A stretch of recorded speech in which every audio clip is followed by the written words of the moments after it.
Gmail fixes frustrating undo button bug on Pixel devices running Android 12. Facebook, Twitter, Pinterest, LinkedIn, Reddit. Android 12 has been riddled with annoying little quirks and bugs, some of which came from the update's radically different design on Pixel phones. This week, one of those bugs is finally being fixed, as Gmail is rolling out an update to fix the undo button on Android 12. Recapping the situation, Gmail for Android has long offered the quick action ability to archive an email directly from the notification shade.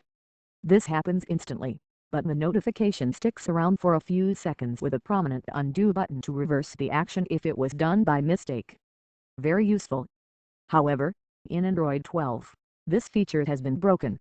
Upon interacting with a Gmail notification in Android 12, the undo button would not be visible unless the user manually minimized the notification.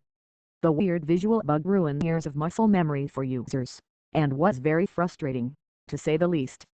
With the latest update to Gmail for Android, this issue is fixed, and the undo button appears properly on Pixel devices running Android 12 after archiving an email. The notification is still expanded after archiving, but the undo button properly shows as it did on past updates. The fix is contained in Gmail version November 14, 2021, which is rolling out now on the Play Store.